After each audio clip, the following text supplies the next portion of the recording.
നമ്മളെ വീട്ടിലുള്ള സാധനങ്ങൾ മാത്രം വെച്ച് തയ്യാറാക്കാൻ പറ്റിയ അടിപൊളി ചായക്കടി ആട്ടോ കാണിക്കുന്നത്. അതിന് വേണ്ടി ഞാൻ 1 കപ്പ് കടലപ്പൊടി ഒരു ബൗളിലേക്ക് ഇട്ട് കൊടുത്തിട്ടുണ്ട്. ഒരു 1.5 ടീസ്പൂൺ അതിലേക്ക് അരിപ്പൊടിയും കൂടെ ചേർത്ത് കൊടുക്കുന്നുണ്ട്. ഇനി ഇതിലേക്ക് ആവശ്യത്തിനുള്ള ഉപ്പും അതേപോലെ പൊടികളായിട്ട് മഞ്ഞൾപ്പൊടി, മുളക് പൊടി, പിന്നെ ഒരല്പം പെരിഞ്ജീരകത്തിൻ്റെ പൊടി കേട്ടോ, ഒരു നുള്ളു മതി. പിന്നെ കുറച്ച് കായപ്പൊടി കേട്ടോ, കായപ്പൊടി കൂടി ഇടുമ്പോഴാണ് നല്ലൊരു ടേസ്റ്റ്. പിന്നെ കുറച്ച് നല്ലൊരു ഫ്ലേവർ കിട്ടാൻ വേണ്ടി കുറച്ച് ചിക്കൻ മസാലയും കൂടെ ചേർത്ത് കൊടുക്കുന്നുണ്ട്. ഒരു നുള്ളു അപ്പക്കാരം കൂടെ ചേർത്ത് കൊടുക്കുക കേട്ടോ. അതും കൂടെ ചേർത്ത് നമുക്ക് എന്ത് ചെയ്യാം, കട്ടയില്ലാതെ കുറച്ച് വെള്ളം ഒഴിച്ച് നമുക്കിതൊന്ന് റെഡിയാക്കി എടുക്കാം കേട്ടോ. നല്ലൊരു അധികം ലൂസും വേണ്ട, ഓവർ ടൈറ്റും ഇല്ലാത്തൊരു നല്ലൊരു അത്യാവശ്യം തിക്കുള്ളൊരു മാവാക്കി എടുക്കാം. അപ്പോൾ കുറച്ചായിട്ട് വെള്ളം ഒഴിച്ചിട്ട് നന്നായിട്ട് കട്ടയില്ലാതെ നമുക്കിത് ഇതാക്കണം. ഞാൻ ഈ ഒരു രീതിയിൽ എടുത്ത് വെച്ചിട്ടുണ്ട് കേട്ടോ.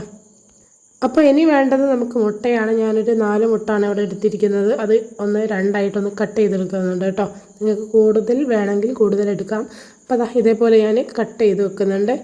എല്ലാം കട്ട് ചെയ്തതിന് ശേഷം നമുക്ക് എന്ത് ചെയ്യുക, ഇതിൻ്റെ മുകളിലായിട്ട് നല്ലൊരു ഫ്ലേവർ കിട്ടാൻ വേണ്ടിയിട്ട് കുറച്ച് കുരുമുളകിൻ്റെ പൊടി ഉണ്ടല്ലോ, അതും കൂടെ ഇതേപോലെ ഒന്ന് എല്ലാത്തിലും ഇതേപോലെ ഇട്ട് കൊടുക്കുക കേട്ടോ. അപ്പോൾ ഇതേപോലെ ചെയ്യുമ്പോൾ ഒരു പ്രത്യേക ടേസ്റ്റ് തന്നെയാണ് കേട്ടോ. അപ്പോൾ എല്ലാവരും ഇതേപോലെ ഒന്ന് ട്രൈ ചെയ്ത് നോക്കണേ. അപ്പോൾ അതെ എല്ലാം ഞാൻ ഇട്ട് കൊടുത്തിട്ടുണ്ട്. ഇനി നമുക്ക് എന്ത് ചെയ്യാം, ഞാനിവിടെ എണ്ണ ചൂടാവാൻ വെച്ചിട്ടുണ്ട്. നന്നായി ചൂടായി വന്നതിന് ശേഷം നമ്മൾ മുറിച്ച് റെഡിയാക്കി വെച്ച ഓരോരോ മുട്ട ഈ ഒരു മാവിലിട്ട് നന്നായിട്ടൊന്ന് ഇതേപോലെ ഒന്ന് മുക്കിയെടുക്കാം കേട്ടോ. അപ്പോൾ നല്ല രീതിയിൽ തന്നെ ഒന്ന് മുട്ട നന്നായിട്ട് ഇതേപോലെ ഒന്ന് കോട്ട് ചെയ്തെടുക്കാം. അതിന് ശേഷം നമുക്ക് ഓരോന്നും എണ്ണയിലിട്ട് നന്നായിട്ട് പൊരിച്ചെടുക്കാം കേട്ടോ. അപ്പോൾ അതേ നോക്കിയാൽ നമ്മളെ അടിപൊളി മുട്ട ബജി ഇവിടെ റെഡിയായി വരുന്നുണ്ട് കേട്ടോ. നല്ലൊരു സ്മെല്ലാണ്. നമ്മളെ ചായക്കടയിലൊക്കെ കിട്ടുന്ന ആ ഒരു ടേസ്റ്റ് തന്നെ അടിപൊളിയാണ് കേട്ടോ.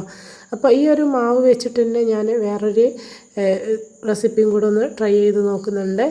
അപ്പോൾ അതിന് വേണ്ടിയിട്ട് ഞാൻ കുറച്ച് വെണ്ട എടുത്ത് വെച്ചിട്ടുണ്ട് കേട്ടോ, കഴുകിയിട്ട്. അപ്പോൾ ഇത് വീട്ടിൽ തന്നെ ഉണ്ടായ വെണ്ടാണ് കേട്ടോ. ഇതേപോലെ ഒന്ന് നമുക്ക് ഒന്ന് വരഞ്ഞെടുക്കാം കേട്ടോ. ഈ ഒരു താഴെ ഭാഗം കട്ട് ചെയ്യാൻ പാടില്ല. അപ്പോൾ അവിടുന്ന് താഴെ വരെ നമുക്ക് ഇവിടെ വരെ ഒന്ന് കട്ട് ചെയ്ത് കൊടുക്കാം കേട്ടോ. അപ്പോൾ അതെ വെണ്ട എടുക്കുമ്പോൾ ശ്രദ്ധിക്കേണ്ട, അധികം മൂത്ത് പോകാൻ പാടില്ല കേട്ടോ. മൂത്ത് പോയാൽ നമുക്ക് കഴിക്കാനൊന്നും കഴിയില്ല. അപ്പോൾ അതെ ഇതേപോലെ ഒന്ന് നമുക്ക് കട്ട് ചെയ്തിട്ടൊന്ന് എല്ലാ ഭാഗവും ഒന്ന് തുറന്നെടുക്കാം കേട്ടോ. അപ്പോൾ എല്ലാം ഞാൻ ഇതേപോലെ ചെയ്ത് എടുക്കുന്നുണ്ട്. ഈ ഒരു ഫ്ലവറിൻ്റെ രൂപത്തിലാണ് വേണ്ടത് കേട്ടോ. താഴെ ഭാഗം നമുക്ക് പിടിച്ചിട്ട് മുക്കിയിട്ട് എടുക്കാൻ വേണ്ടിയിട്ടാണ് അങ്ങനെ തന്നെ വെച്ചത്.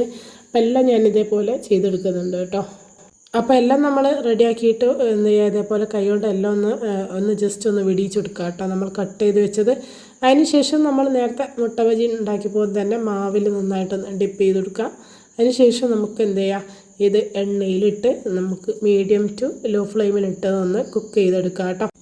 അപ്പോൾ ഇതാ എണ്ണ അവിടെ ചൂടായിട്ട് കിടക്കാനാണ്. അപ്പോൾ അതിലേക്ക് നമുക്ക് എന്ത് ചെയ്യാം, ഓരോന്നും ഇട്ടിട്ടൊന്ന് പൊരിച്ചെടുക്കാം കേട്ടോ. നല്ല സൂപ്പർ ടേസ്റ്റാണ് കേട്ടോ. തീ കൂട്ടി വെക്കാൻ പാടില്ല, കാരണം നമ്മൾ ആ ഒരു വെണ്ടൻ്റെ ഉൾവശമൊക്കെ വേവാതെ പോകും. അപ്പോൾ അതൊന്ന് ശ്രദ്ധിക്കുക. മീഡിയം ടു ലോ ഫ്ലെയിമിലാക്കിയിട്ട് 2 ഭാഗവും നല്ല രീതിയിൽ തന്നെ നമുക്കൊന്ന് പൊരിച്ചെടുക്കാം കേട്ടോ. നല്ല ടേസ്റ്റാണിത് കഴിക്കാനായിട്ട്. നമ്മൾ ഈ മുളക് ബജി കഴിക്കുന്നില്ലേ, അതേപോലെയൊക്കെ ടേസ്റ്റിലാണ് വരുന്നത്. അപ്പം എന്താക്കണം, ഞാൻ ഇതേപോലെ തന്നെ പൊരിച്ചെടുക്കുന്നുണ്ട് കേട്ടോ. നല്ല ക്രിസ്പി ആയിട്ടുള്ളൊരു റെസിപ്പി തന്നെയാണ് കേട്ടോ. പിന്നെ ഈ ഒരു വെണ്ട എന്ന് പറയുമ്പോൾ കുറച്ച് വലിപ്പം കൂടുതലാണ്, പക്ഷെ മൂത്ത് പോയിട്ടില്ല കേട്ടോ. അപ്പം വെണ്ട മാക്സിമം ചെറുതെടുക്കുകയാണെങ്കിൽ ഒന്നും കൂടി ടേസ്റ്റ് കൂടും കേട്ടോ. അപ്പോൾ മൂത്ത് പോയാൽ വെണ്ട എടുക്കാൻ പാടില്ല. അപ്പോൾ ഇത്രയൊക്കെയാണ് ഇന്നത്തെ വീഡിയോ.